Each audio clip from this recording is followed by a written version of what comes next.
Club. If you do not know who the Normal Boots Club is, Normal Boots is a network on YouTube of gaming content creators. You might have heard of that one video gamer. He's the completionist videos and Peanut Butter Gamer. Those guys.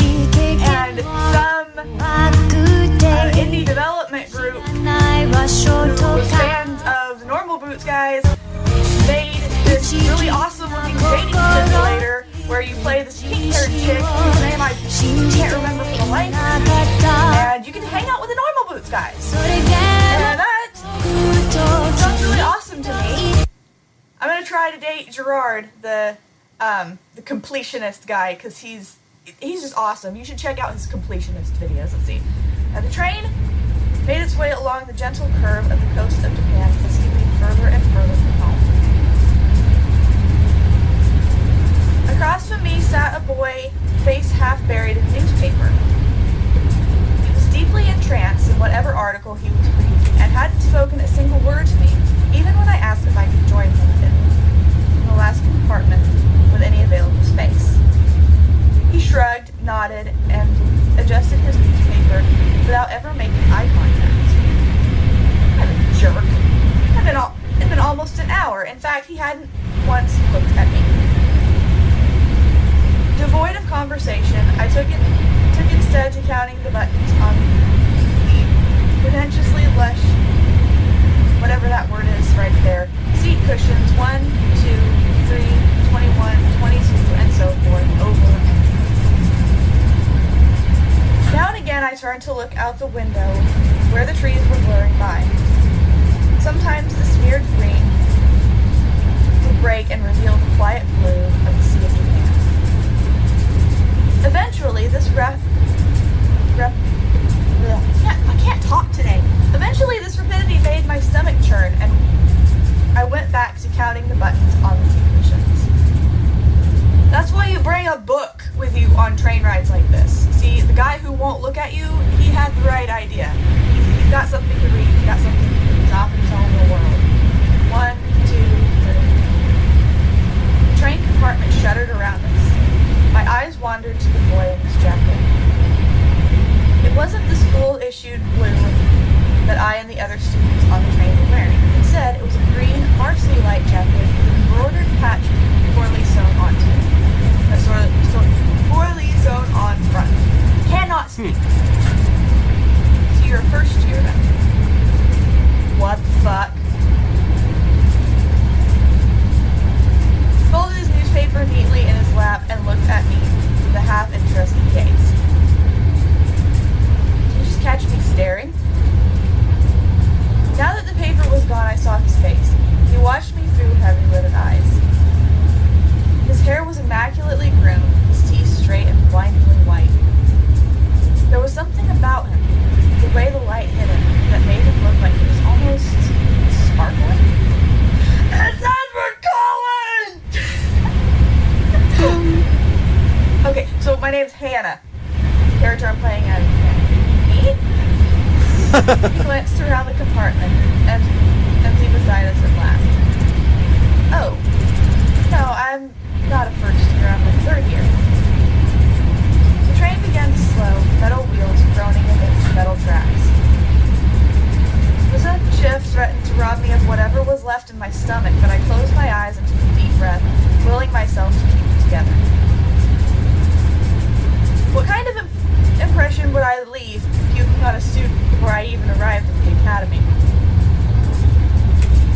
That would be the anime Ruby. The boy frowned.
like that to people that you don't know. Whether it doesn't matter, whether they sparkle or not, you don't just hand over crap like that. The train settled at the station and filled out with the rest of the uniformed students. It was early April and the last frost of the winter had come and gone. The trees were already green, their leaves shivering in the occasional gust weaving through them. The air was mild, only a few clouds hanging in the sky. I walked along the road with a swarm of blue-jacketed bodies and a little room breaking off the crowd.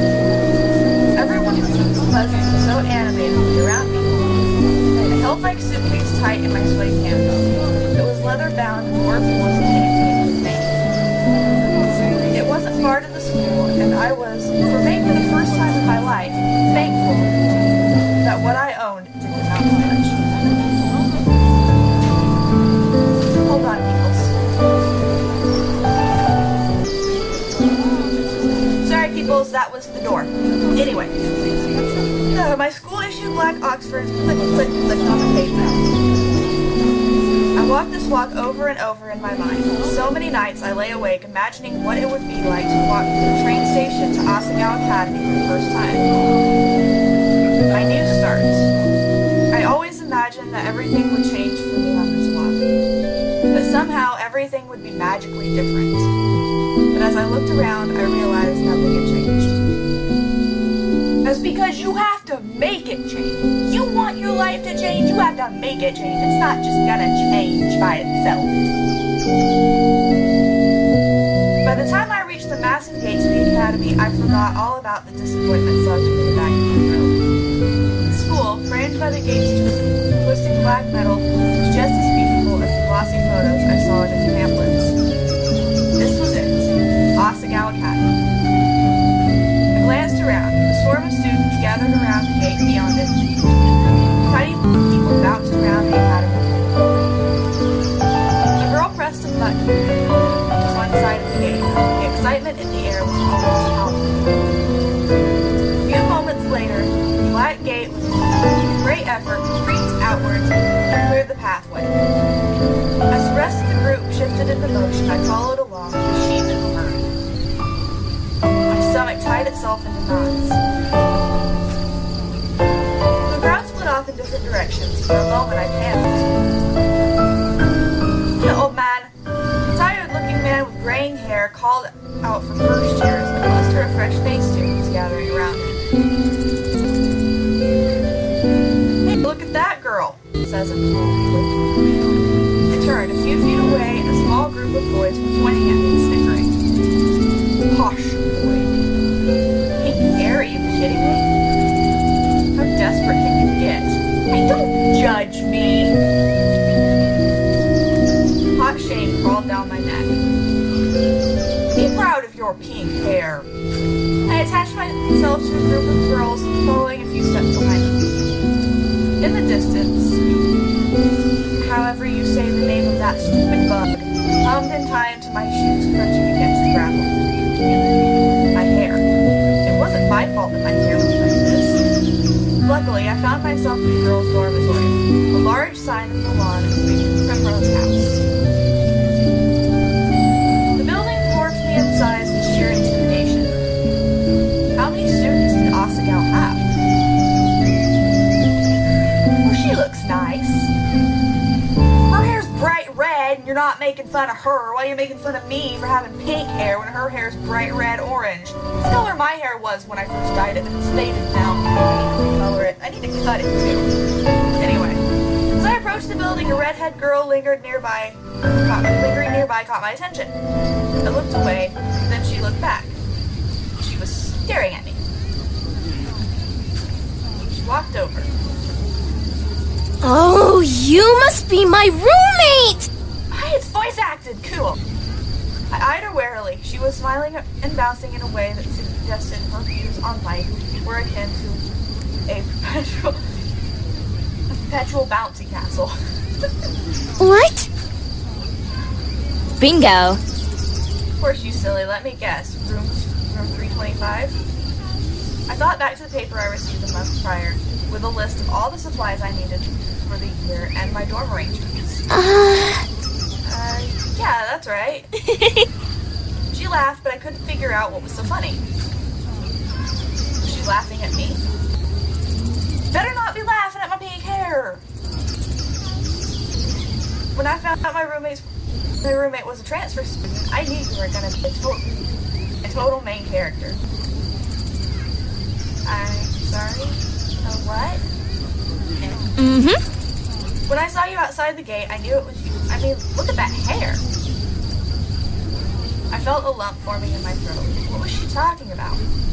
She had to be making fun of me. I hadn't spent more than 5 minutes on campus and I was already being mocked. My hands began to tremble. Is there something wrong with my hair? Her face slackened from its amused smile to a more worried expression. Then she began to laugh. Oh, no. It's great. I'm sorry. Yeah. We're getting off on the wrong foot, aren't we? Oh, gosh. I'm Mai Sasaki. You must be Hana. I bowed my head. Hello. Nice to meet you, Mai. All your school books are waiting for you in your room with your welcome letter, and I read the envelope. I hope you're not mad. I started walking towards the dorm's front door. I followed behind like a lost puppy. Did you check in at the front desk already? No, I didn't know I was supposed to. Good. They'll offer to have a staff member give you a tour of the campus, and I can show you around. We don't get many transfer students in year 3, you know. Oh, is that your only bag? Just the one? I'm glad I brought an extra bag of stuff to decorate our room with. I sorted already. I hope you don't mind. I'm gonna like her.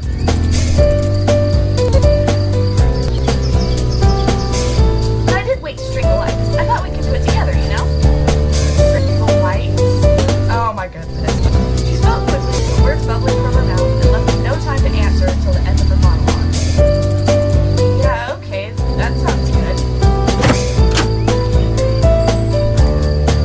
She held the front door open for me and I hurried inside. That's just what Hana needs. Loosen her up, make her feel good, make her feel welcome. That's nice. I like that. Girls filled up and down the hallway, howling greetings and exchanging vague niceties that were more often than not, how was your break, and look how tan you got. It seemed like everyone knew each other. I followed Maya as she led me through the bay of the students and up to the flight of stairs. Each dorm floor looked the same as the last, narrow white doors lining both sides of the pale pink walls. Then gold numbers were tacked to the front of each, the numbers rising as we climbed. You're not missing anything in the campus tour, I promise. Mr. Saitomo does them every year, and he's like totally dull. He just drags you around the entire campus and talks in that weird voice. I'll tell you everything you need to know. It'll be much more entertaining than this usual man. I smiled, trying to let his calm nerves. Thanks. We headed down a hallway on the 3rd floor. I stopped in front of the door at number 325. What's ours? Here we are.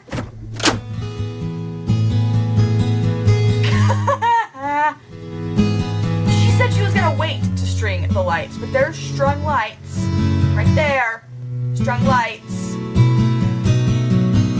Kitties! Boy bands. I'm gonna like this person.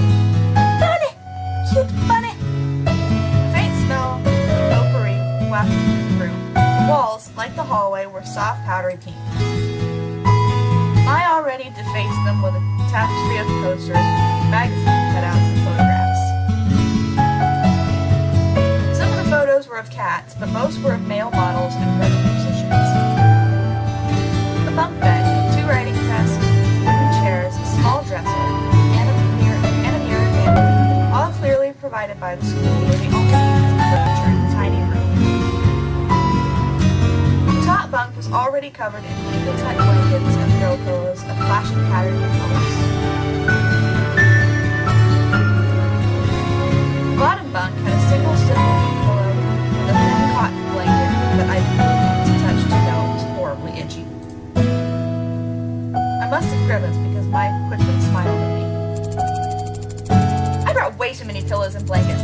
I always overpack. I went to Italy over break and Mom got really mad at me because I bought 5 bags, but we were only there for a week. She laughed, pulled several blankets and pillows from her bunk, and rearranged them neatly on mine. A sudden twinge of guilt and embarrassment hit me. Perfection. There, that's much better. Thanks, Mike.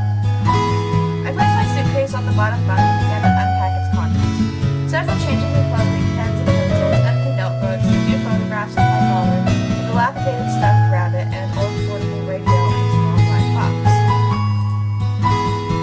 I opened the curtains and the sunlight poured in. So, where are you from? I slid the now empty suitcase under the bottom. I'm about 2 hours north of here. It's a small town called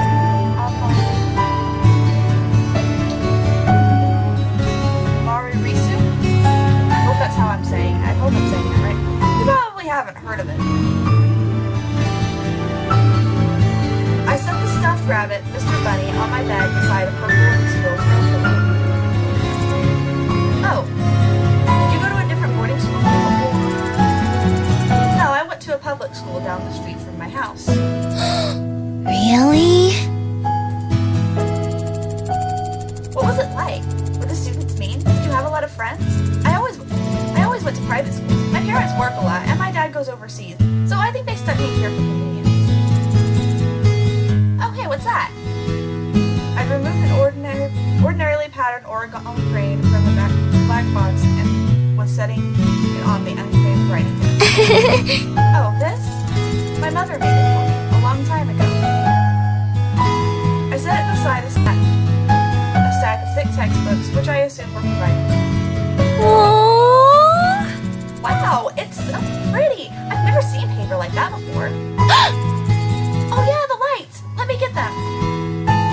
Vi went to her own desk, opened the drawer, and pulled out a long table string of fairy lights. I thought these would look nice. Here, help me string them up. She grabbed a container of push pins and pulled her wooden desk chair out and over to one wall. I did the same with my own.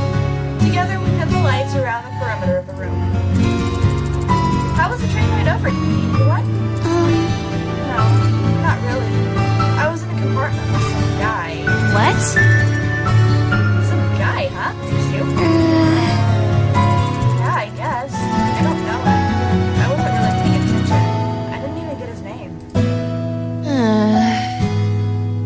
Mine seemed disappointed for a moment, then perked back up. You'll have to point him out to me if you see him again. Oh, okay. Once we finished stringing the lights, Mike climbed down from her chair and brushed her hands together triumphantly. Yeah! Done! Okay, now it's time for lunch. The food here is pretty good. There's this ramen place down the street from campus that's like out of this world, but the school only lets us leave campus on weekends. I walked to the window. We could go today because it's Sunday, and it's pretty nice out, but I guess you might want to go to the cafe since you just got here. She was suddenly interrupted by her own enthusiastic laughter. Oh my gosh, Mimi Santos totally just tripped outside and fell on her face! I saw it! Oh, was that me that laughed? Maybe I shouldn't have. Oh well, anyways, let's go eat. I'm totally starved. She let me out of the bedroom before I even had the chance to respond. Okay, mine is starved, Hana's starved, I'm starved, and my daughter is starved. So I am going to leave this video here so I can go eat, and I will come back to this next week on Mon Games, where we will hopefully actually meet the Normal Boots guys. Yay! I'll see you next week on Mon Games, or if you don't want to wait a week to see my silly face, tomorrow.